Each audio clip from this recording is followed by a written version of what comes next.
Daí, Sofia, clica no play. Então tá bom.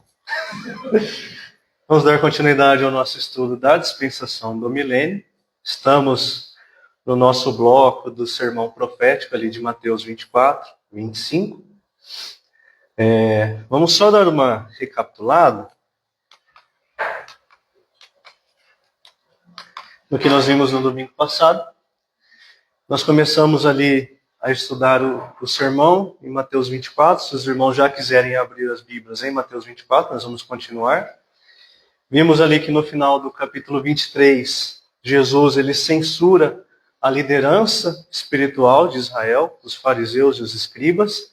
E no final do capítulo ele faz o lamento sobre Jerusalém, que Jerusalém, que mata os profetas que são enviados, que ele gostaria de ter juntado eles como a galinha protege os seus filhotes sobre suas asas, né?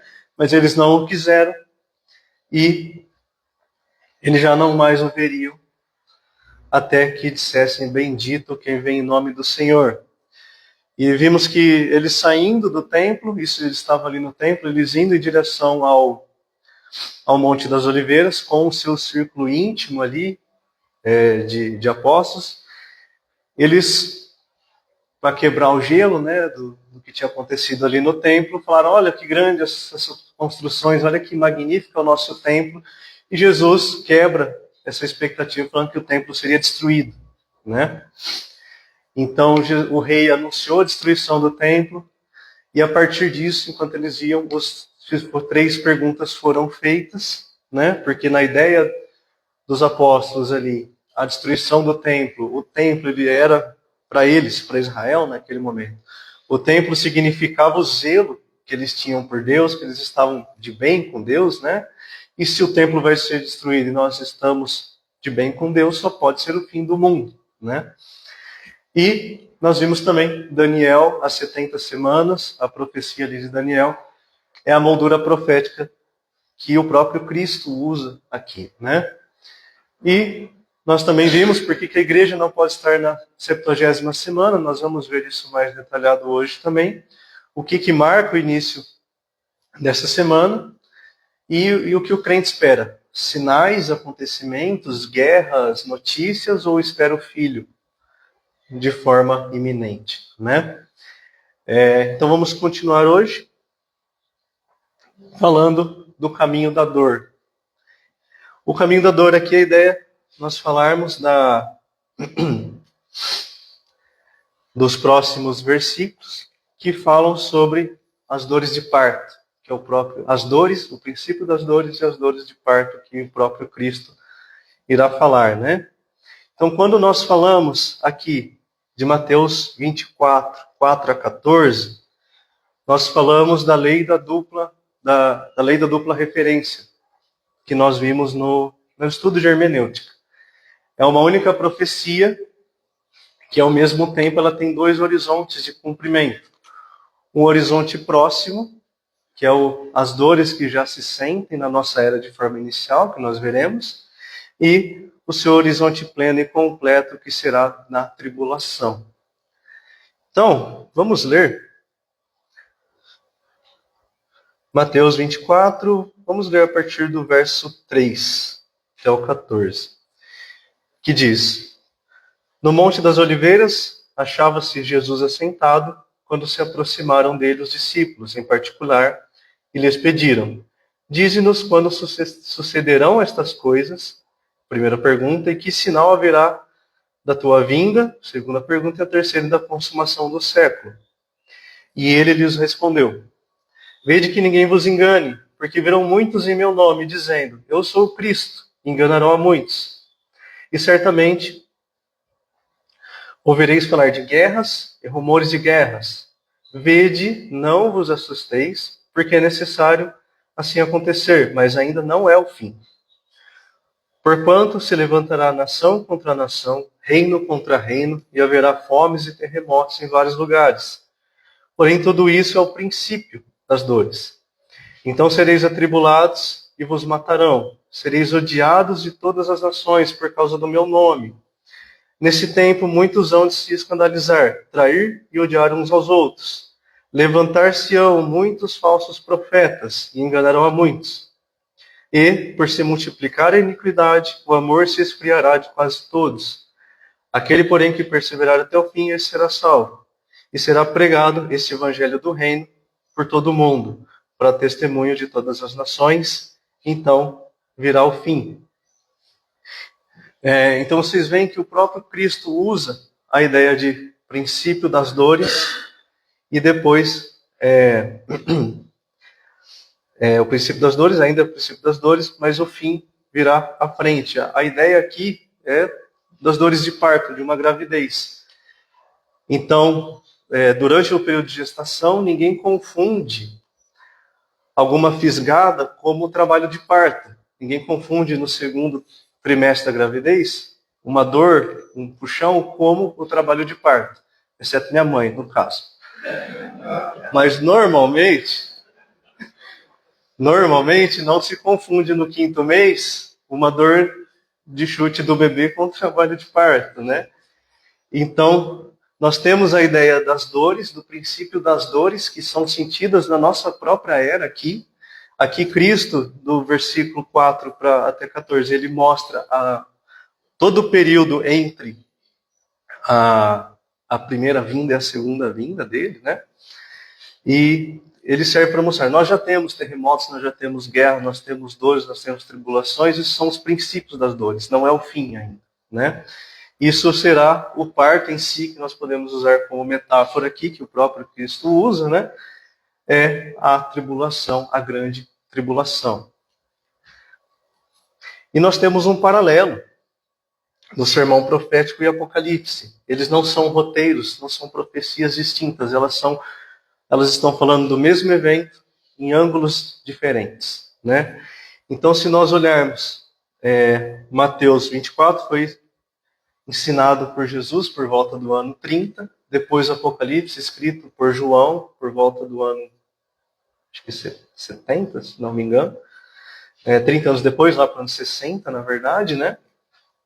E não é a correspondência entre os dois não é uma coincidência.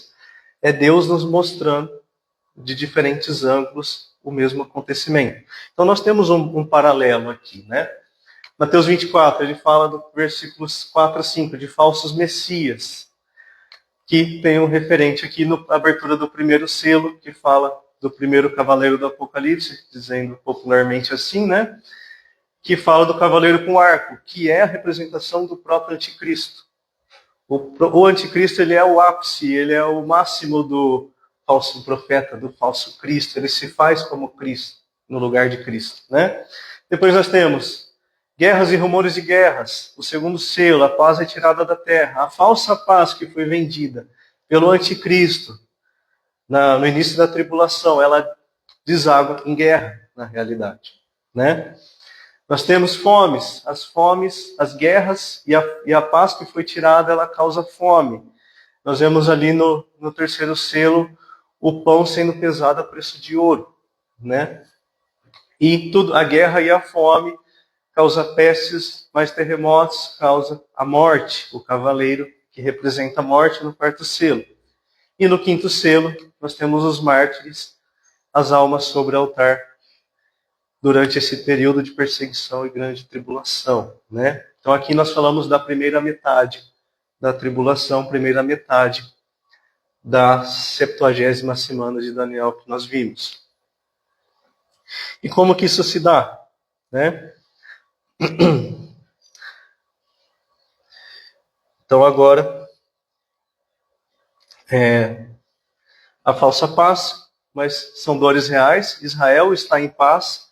O acordo com o anticristo compra essa paz provisória, essa falsa paz, que é selada, ou a tribulação ela é iniciada, não necessariamente assim que acontece o arrebatamento, ela é iniciada assim que o anticristo fecha o acordo, sela o acordo com Israel, de paz, né? O mundo já começa a sentir as dores de parto, e essa paz ela tem duração definida, que é até o meio da 70ª semana, que é onde o próprio aliado, né, de Israel, o anticristo, irá quebrar a aliança e inicia-se a grande tribulação.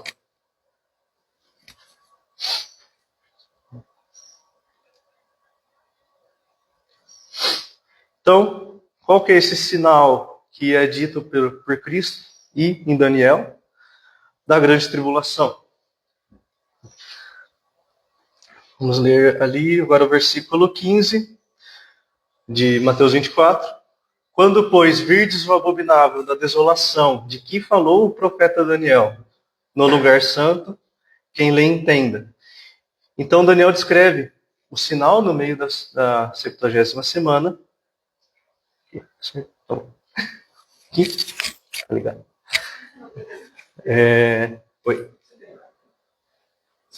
Não. Mas tem uma garrafa ali. Esqueci. O João não tá. Então... Obrigado. Então nós vemos que no meio da semana o anticristo quebra essa aliança e cessa o sacrifício. Nós vemos isso em 2 trechos que eu trouxe aqui. Eu vou ler para os irmãos, que em 2 Tessalonicenses, Paulo falando a respeito do iníquo, ele fala: ninguém de modo nenhum vos engane, porque isso não acontecerá sem que primeiro venha a apostasia e seja revelado o homem da iniquidade, o filho da perdição, o qual se opõe e se levanta contra tudo que se chama Deus ou é objeto de culto, a ponto de assentar-se no santuário de Deus, ostentando-se como se fosse o próprio Deus. E Daniel 11, 36, 37 diz: este rei fará segundo a sua vontade, e se levantará e se engrandecerá sobre todo Deus. Contra o Deus dos deuses falará coisas incríveis e será próspero até que se cumpra a indignação, porque aquilo que está determinado será feito. Não terá respeito aos deuses de seus pais, nem ao desejo de mulheres, nem a qualquer deus, porque sobretudo se engrandecerá. Então, um detalhe que não podemos deixar passar despercebido é que o anticristo, quando ele, no meio da semana, ele quebra essa aliança, ele se assenta no santuário de Deus. Então isso diz que um templo precisará ser reconstruído. Hoje Israel não tem mais um templo, ali desde a destruição do templo de Herodes, no ano 70. Então, um templo deve existir para que os sacrifícios serão cessados, então os sacrifícios deverão ser retomados, e o anticristo se assentará no Santo dos Santos e se declarará como Deus, como Cristo, né? Então, um pressuposto que o próprio texto nos dá, que ele fará cessar o sacrifício e a oferta, um templo deverá ser construído, provavelmente na primeira semana da tribulação.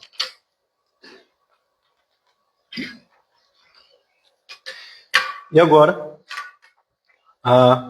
vamos ler o versículo 16 até o versículo 20 de Mateus 24. Então, os que estiverem na Judeia, fujam para os montes.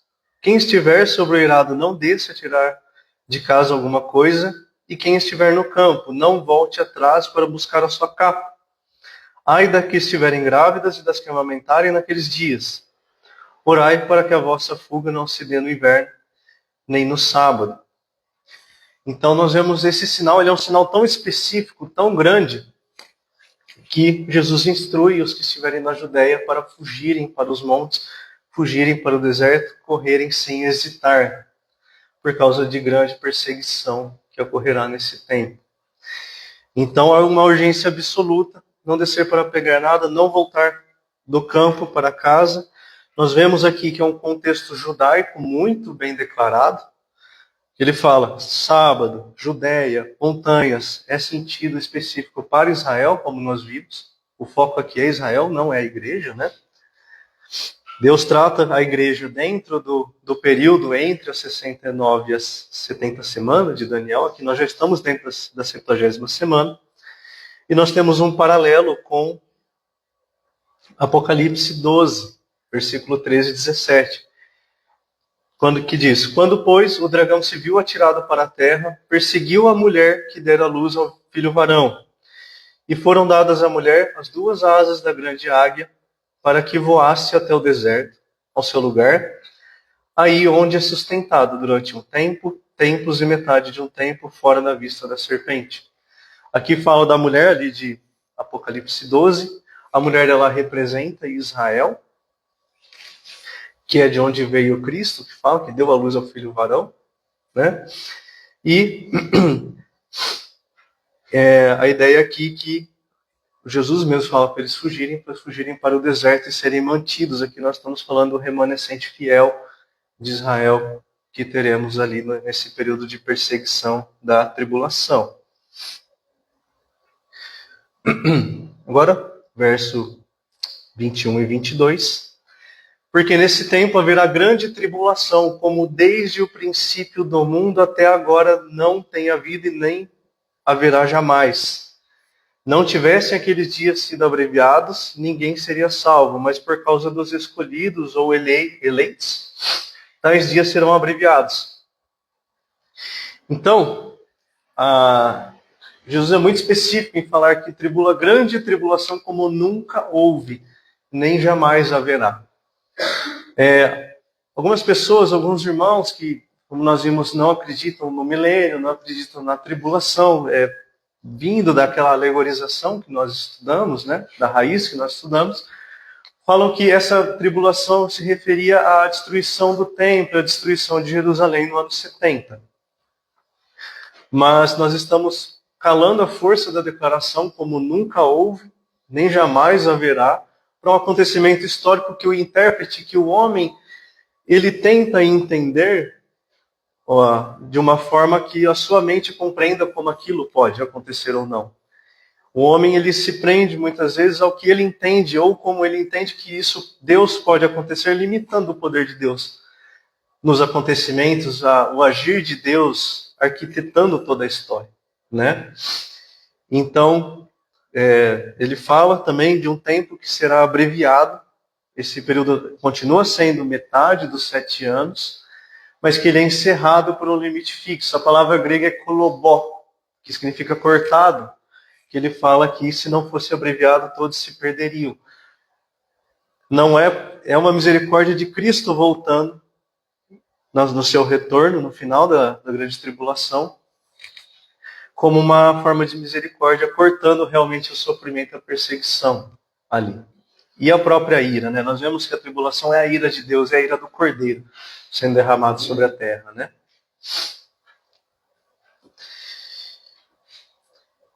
E do 23 para frente, ele diz: então, se alguém vos disser, eis aqui o Cristo, ou ei-lo ali, não acrediteis, porque surgirão falsos cristos e falsos profetas, operando grandes sinais e prodígios, para enganar, se possível, os próprios eleitos. Quem são esses eleitos? O remanescente fiel de Israel na tribulação. Vede que vos tenho predito. Portanto, se vos disserem, eis que ele está no deserto, não saiais, ou ei-lo no interior da casa, não acrediteis. Porque assim como o relâmpago sai do oriente e se mostra até o ocidente, assim há de ser a vinda do Filho do Homem. Onde estiver o cadáver, ali se ajuntarão os abutres. Então, nós vimos que falsos cristos com sinais, com uma tentativa de desviar os eleitos da fé, nós já temos isso nos nossos dias, né? Mas isso se intensificará grandemente durante a tribulação, como uma última tentativa de Satanás, da trindade satânica, né? A besta, o dragão e o falso profeta, especificamente o falso profeta aqui, né? De fazendo sinais para enganar os homens, né? E Cristo dá deixa muito específico, para que não acrediteis que ele está ali ou que ele está aqui, porque o seu sinal será um sinal inconfundível, como o relâmpago que sai do Oriente e se mostra até o Ocidente, a sua vinda será pública e visível para toda a terra. E o contraste que nós temos com o arrebatamento da igreja, que é súbito e invisível para o mundo, é particular para a igreja, entre o Senhor, o cabeça da igreja e a sua noiva, né?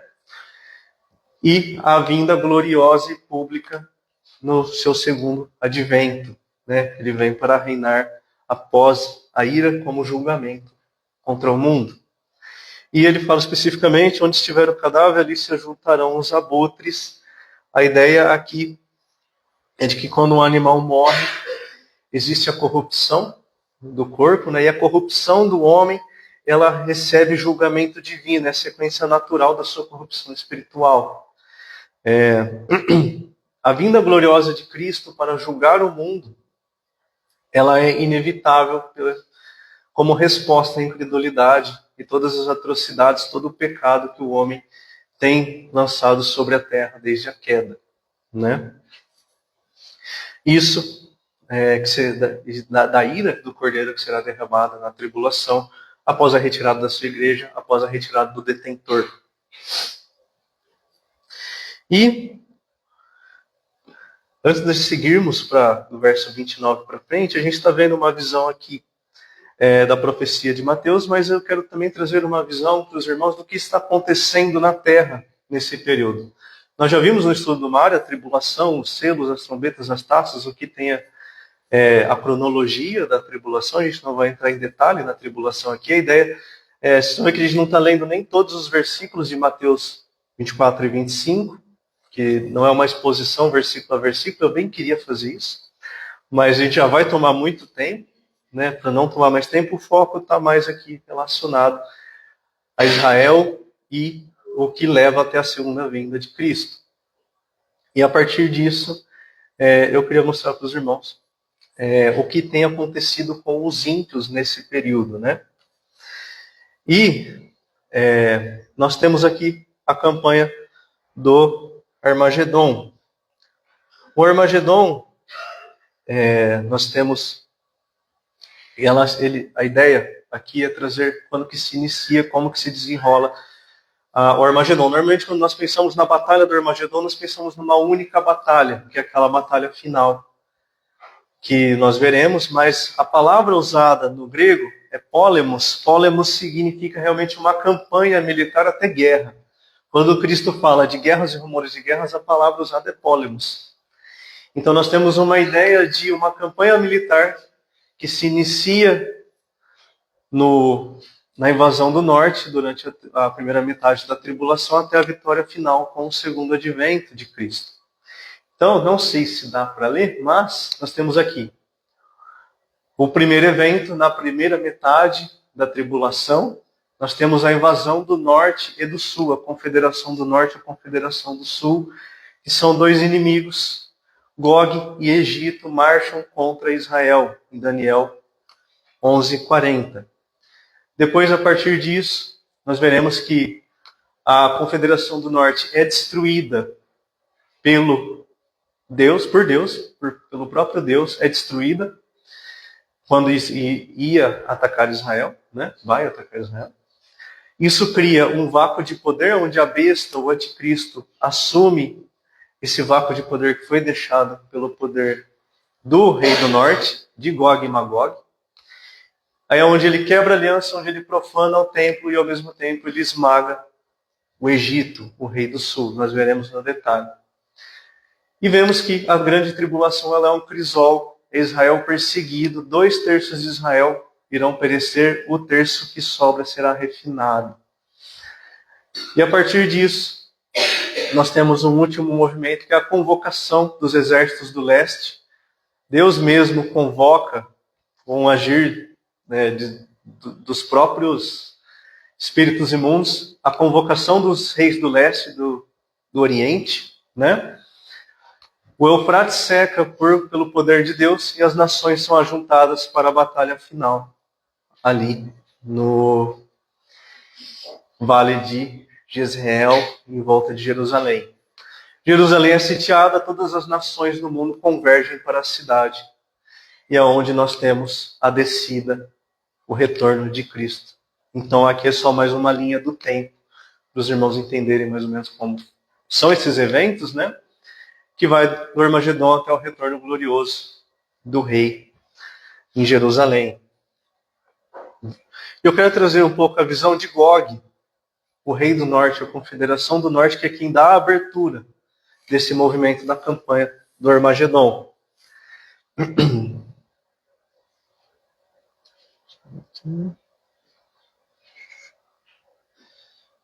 Então nós vemos que Gog, da terra de Magog, príncipe de Ros, de Meseque e Tubal.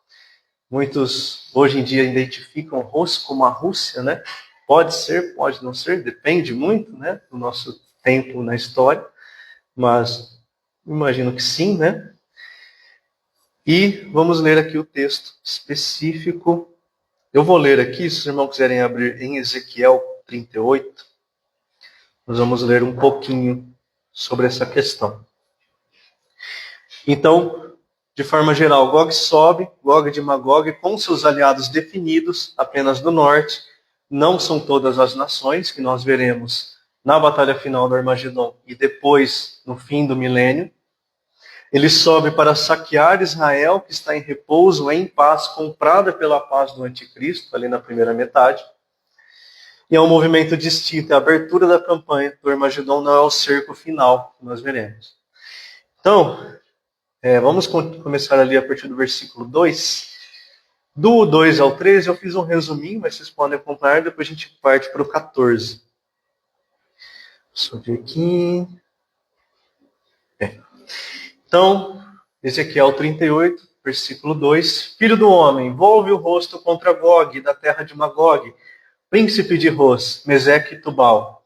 Assim diz o Senhor Deus, eis que sou contra ti, ó Gog, persas, etíopes e Pute com eles. Gomer e todas as suas tropas, a casa de Togarma do lado do norte, muitos povos contigo. Então nós vemos aqui, Gog, o príncipe, é uma pessoa, né, de Magog, do reino de Magog, o rei do norte, o príncipe de Ros, com os seus aliados, específicos aqui, né? E a partir ali, versículo 8, no fim dos anos virás a terra,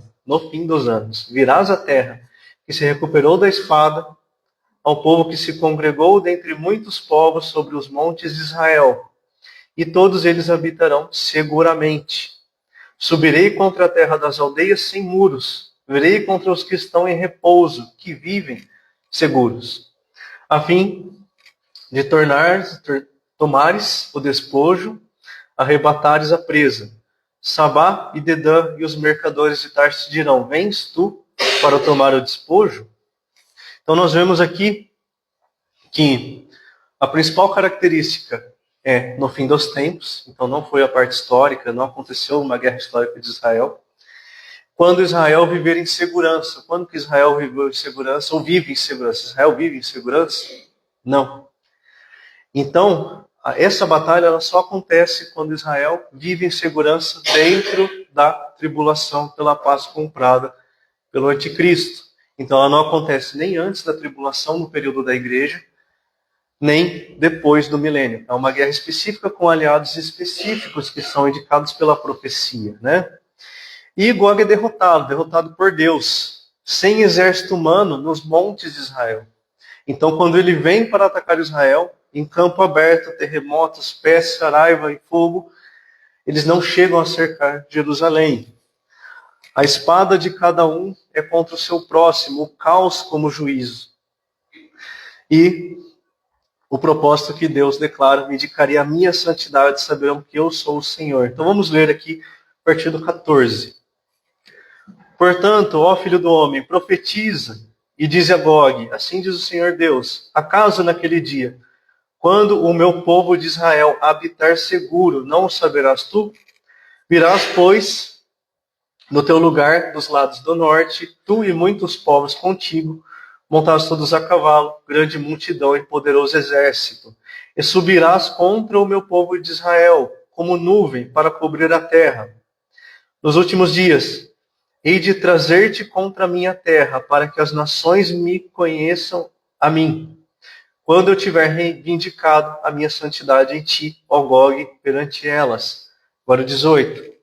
Naquele dia, quando vier Gog contra a terra de Israel, diz o Senhor Deus, a minha indignação será muito grande. Pois, no meu zelo, no brasume do meu furor, disse que naquele dia será fortemente sacudida a terra de Israel, de tal sorte que os peixes do mar e as aves do céu, os animais do campo, e todos os répteis que se arrastam sobre a terra, e todos os homens que estão sobre a face da terra tremerão diante da minha presença. Os montes serão deitados abaixo, os precipícios se desfarão, e todos os muros desabarão por terra. Chamarei contra Gog a espada em todos os meus montes, diz o Senhor Deus. A espada de cada um se voltará contra o seu próximo. Contenderei com ele por meio da peste e do sangue, chuva inundante, grandes pedras de saraiva, fogo e enxofre farei cair sobre ele, sobre as suas tropas e sobre os muitos povos que estiverem com ele. Assim, eu me agradecerei, vindicarei a minha santidade e me darei a conhecer aos olhos de muitas nações e saberão que eu sou o Senhor. Então, nós vemos aqui um ponto que eu esqueci de falar, deixa eu ver se eu falo aqui. Não sei, mas no versículo 13, 12 e 13, nós vemos que existe protesto de Dedã e outros povos de Tarsis contra esse ataque. Eles protestam contra Gog, falando irá atrás do despojo, diferente da batalha final, onde todas as nações se convergerão contra o Messias. Então nós temos aqui uma comparação entre Gog e o Armagedon, a batalha final. A invasão de Gog vem do norte, com aliados definidos. A batalha final reúne todas as nações. O propósito, saquear Israel. E, na batalha final, destruir o povo de Deus e combater o rei. O lugar da batalha, em campo aberto, nos montes de Israel. A batalha final em Jerusalém, o teatro final da campanha. Agente do juízo é o próprio Deus que destrói Gog, usando a natureza, usando as calamidades, né, de uma forma específica, usando a natureza. E nós veremos aqui que é Cristo, com a palavra da sua boca, destrói os seus inimigos. E o meio de derrota, aqui terremoto, peste e fogo, a espada que procede da boca de Cristo. E o momento da campanha. Gog é o momento de abertura, antes da batalha final. E a batalha final, o Armagedon em si, Armagedon significa o lugar da batalha, que é nas redondezas de Megido, ali em Israel. É o clímax da campanha na vinda de Cristo. E qual que é o resultado? O próprio Deus já diz, é um sinal que leva muitos a conhecer ao Senhor durante a tribulação. O próprio Israel recebe isso como sinal de Deus. Então Israel está em paz, vêm exércitos e grandes multidões para os destruir e o próprio Deus destrói esses exércitos. Israel não precisa lutar contra Gog. Então eles veem a fidelidade de Deus mais uma vez. Deus lutando por Israel mais uma vez. Um sinal que leva muitos a reconhecer que realmente Deus está agindo por Israel. E, na batalha final, a destruição definitiva dos exércitos reunidos contra Cristo.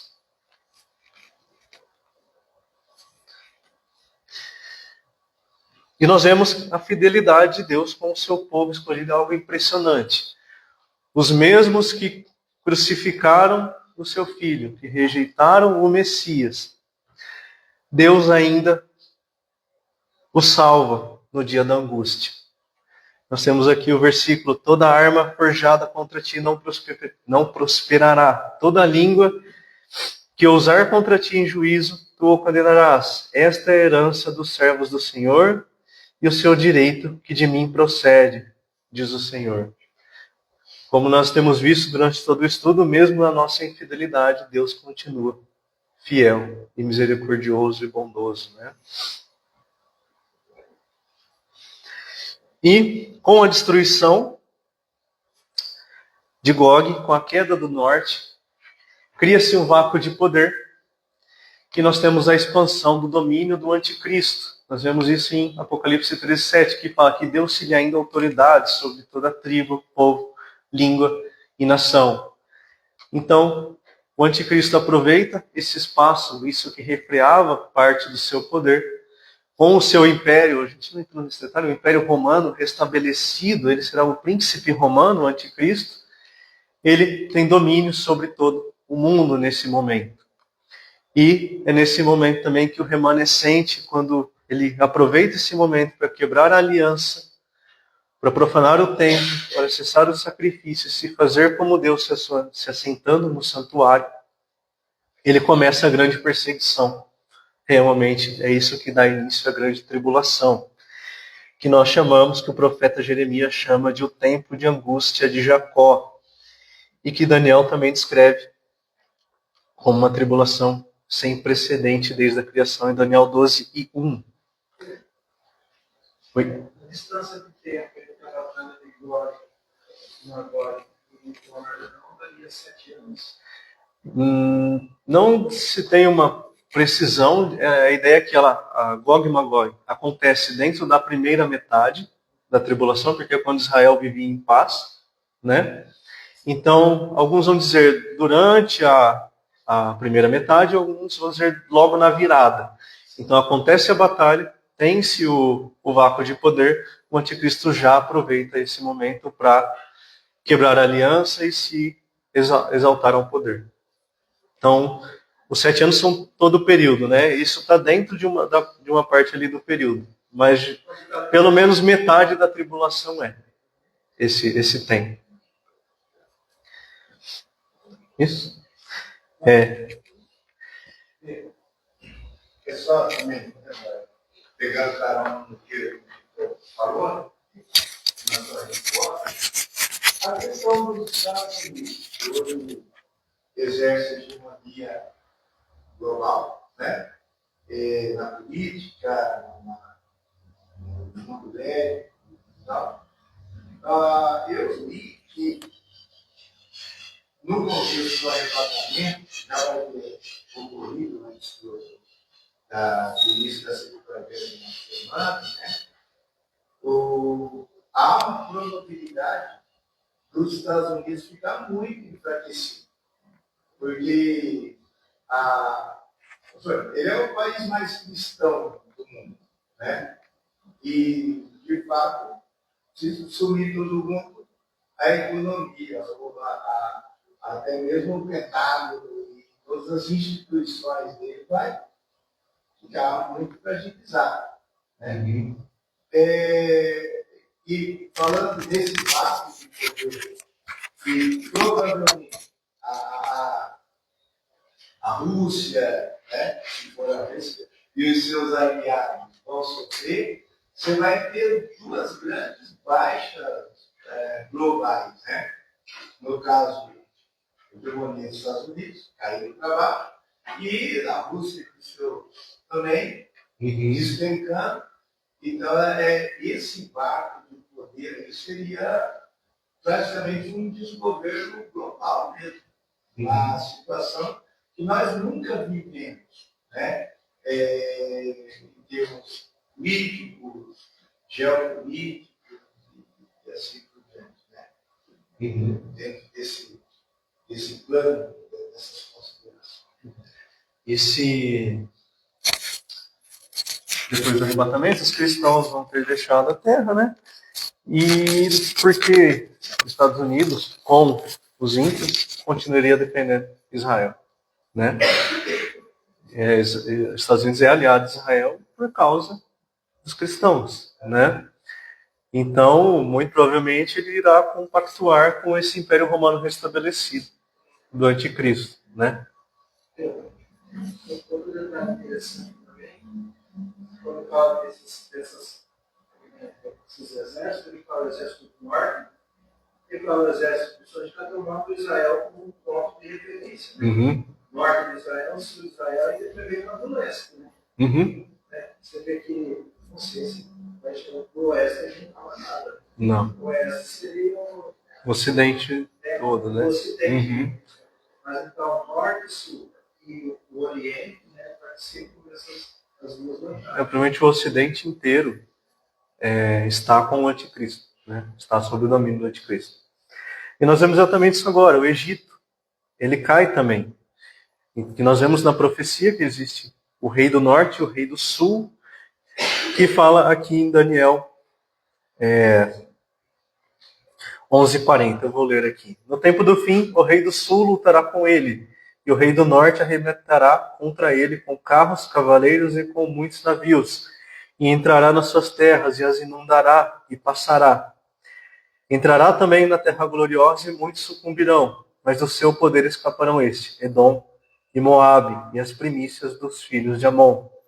Estenderá a mão também contra as terras E a terra do Egito não escapará, apoderar-se-á dos tesouros de ouro e de prata e de todas as coisas preciosas do Egito.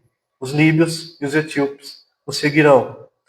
Então nós vemos aqui que o rei do norte é destruído por Deus e o rei do sul, que é identificado como o Egito, como líder dessa confederação do sul, será derrotado pela espada da própria besta. Então o Egito marcha contra a besta, contra Israel, no mesmo momento ali, enquanto o norte vem pelo norte, um cairá pela mão de Deus, outro pelos exércitos da besta, e o Egito tem seus tesouros tomados, e sem esse último contrapeso também, nada refreia o poder do anticristo.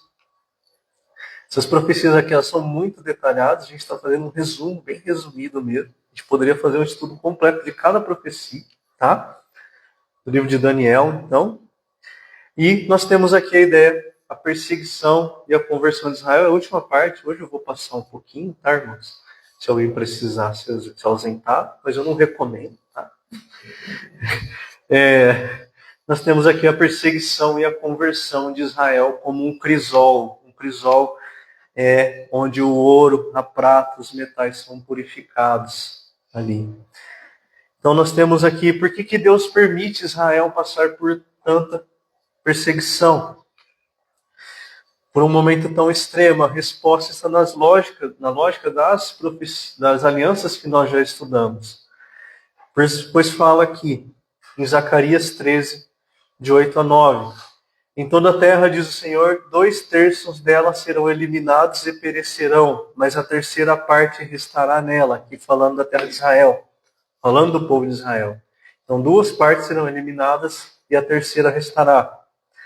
Farei passar a terceira parte pelo fogo e purificarei como se purifica a prata e a provarei como se prova o ouro. Ela invocará o meu nome e eu a ouvirei. E direi, é o meu povo, e ela dirá, o Senhor é o meu Deus. Então, as próprias alianças que já diziam que se desobedecesse, teria maldição, nós vemos toda essa tribulação, mas a própria aliança já prometia a restauração, exige um povo quebrantado para recebê-lo. Vou um pouquinho mais rápido aqui. Então, golpe após golpe, o que quebra uma nação? O que quebra Israel? São 2 milênios de dispersão, de perseguição. A grande tribulação e os seus sinais. A pregação dos 144.000. As 2 testemunhas. Os selados de Israel. As testemunhas. A perseguição extrema. É tudo isso que Deus usa para quebrar a dura cerviz e o endurecimento do coração e a cegueira de Israel. Até desmontar toda a confiança que eles têm no seu próprio poder, na sua própria força, na sua confiança militar, no seu Iron Dome, na Mossad, na sua inteligência, na sua tecnologia, tudo isso é desmontado por Deus, até que não reste mais nada, a única saída seja olhar para cima. Então a conversão de Israel ela acontece exatamente antes da parousia. A parousia é o retorno, é o sinal no céu da vinda de Cristo.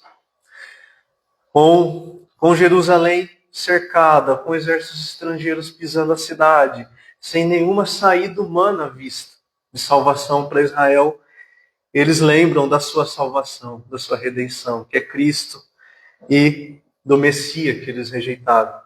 Então, Zacarias 12:10 descreve esse momento. Derramarei sobre a casa de Davi e sobre os moradores de Jerusalém um espírito de graça e de súplicas, e olharão para mim. Aquele a quem traspassaram, e o prantearão como se pranteiam o filho unigênito. Esse arrependimento não é superficial, ele também é o cumprimento da profecia que nós vimos em Mateus 23. Diz, bendito que vem o nome do Senhor. Não me vereis até que diga, bendito que vem o nome do Senhor. Oséias também nos diz, voltar-me-ei para o meu lugar, até que reconheçam a sua culpa. E em sua angústia me procurarão. Vinde e voltemos ao Senhor. Agora arrependidos, eles clamarão pela sua redenção, e essa redenção virá. Pois diz Lucas 21, 27, 28. Então se verá o Filho do Homem vindo numa nuvem, com poder e grande glória. Ora, ao começarem essas coisas a suceder, exultai e erguei a vossa cabeça, porque a vossa redenção se aproxima. Então nós vemos que o propósito central da 70ª semana de Daniel em relação a Israel é precisamente a sua purificação, como se purifica o ouro e a prata para se produzir um remanescente fiel e convertido a Deus, preparado para receber o rei a quem eles mesmos crucificaram. E nós vemos que esse padrão de quebrantamento que quebra Israel é o mesmo que quebra qualquer pecador quando vê a Cristo na cruz. Então, a mesma obra de redenção e salvação que é feita em nós por meio de Cristo, por meio da sua obra, é a mesma obra de redenção e salvação que será feita para com Israel. Isso nos mostra ambos, tanto os cristãos na era da igreja quanto Israel no futuro, devem ser submissos ao traspassado e nós não permaneceremos de pé. Se você já olhou e planteou o arrependimento que nos leva à salvação pela graça, é o mesmo arrependimento real que irá salvar Israel como nação também. E nós vemos que essa conversão é a entrada na nova aliança, que nós estudamos ali com o Rafael. É a tão esperada entrada na nova aliança, que foi prometida lá em Jeremias 31. A lei posta no coração, o perdão completo dos pecados, um novo espírito, a regeneração, o remanescente olha para o traspassado e é regenerado. Israel é regenerado pelo próprio Deus quando realmente se arrepende, né? E, como último movimento, nós temos aqui em Apocalipse 12, como nós falamos, já foi falado aqui, os reis do leste marcham contra Israel. E nós vemos também que é o próprio Deus que prepara o caminho dos exércitos que vêm contra Israel. Apocalipse 12 diz: derramou o sexto anjo a sua taça sobre o grande rio Eufrates, cujas águas secaram, para que se preparasse o caminho dos reis que vêm do lado do nascimento do sol. Então vi sair da boca do dragão, da boca da besta e da boca do falso profeta 3 espíritos imundos, semelhantes a rãs, porque eles são espíritos de demônios, operadores de sinais, e se dirigem aos reis do mundo inteiro, com o fim de ajuntá-los para a peleja do grande dia do Deus Todo-Poderoso. Então os ajuntaram no lugar que em hebraico se chama Armagedon. Então, Deus prepara o caminho dos exércitos do leste, secando o Eufrates.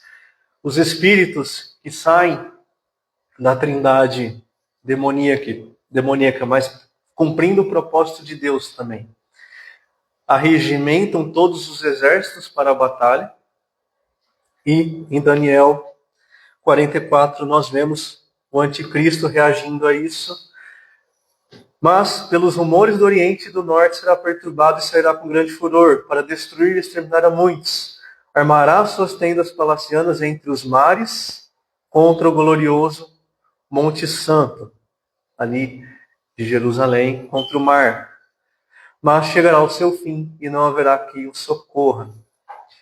Então, no final, existirá o ajuntamento dos exércitos do mundo, dos players que nós temos aqui, o anticristo contra o último poder, que pode ser contra ele, que são os reis do Oriente, vão se juntar nesse vale aqui, que é o vale de Jezreel, as planícies de Jezreelon, aqui junto ao monte Megido. Então eles convergem para esse local, para a batalha do Armagedon. Nós veremos depois que o Armagedon é uma batalha que ocorre na extensão de toda a terra de Israel. Não é um ponto fixo, mas são milhares de homens, milhões de homens, o mundo inteiro se ajuntando para a batalha contra, nós veremos, entre si especificamente. Então nós vimos as dores do parto, nós vimos a abominação no lugar santo, a fuga para o deserto, o mundo dominado pela besta, o quebrantamento de Israel e os exércitos convergindo para a batalha. E para a nossa fixação, qual o sinal que dispara a fuga para a Judéia? E por que Deus permite o extremo para Israel? E quem que reúne as nações para o Armagedon? Então, no próximo domingo, nós veremos o céu se abrindo, o sinal do Filho do Homem, a descida no Monte das Oliveiras e os 75 dias de preparação do reino. Alguém tem mais algum comentário? Olha. Mostra isso. Você falou é perigo, né? Essas profecias. Isolação, maldição, morte, destruição, fome, terremoto. Graças a Deus não chegou ainda. Graças a Deus ainda, tanto com Israel quanto com as nações, por meio de Jesus Cristo, pela fé nele, a gente pode escapar dessa situação. Então, porque só de meditar nisso já dá uma angústia na gente. Principalmente daquilo que nós ouvimos na ceia, o Márcio falou a respeito daquele que guarda sem Cristo, né? Que é atormentado de dia e de noite, que sofre eternamente. Mas louvado seja Deus, porque a porta de salvação está aberta. Os homens, tanto de Israel quanto do mundo, não precisam passar por isso. Certamente não vai acontecer. Como eu mencionei, quando eu falei o que é essa vida? Mas quando a gente fala da diferença entre o arrebatamento e a segunda vinda. Todos esses sinais são próprios da segunda vinda, né? E não está se tratando da igreja aí. Apesar, você mostrou, aspectos semelhantes do agir de Deus, né, com os dois, mas cada caso é um caso. Esse é o caso de Israel, né?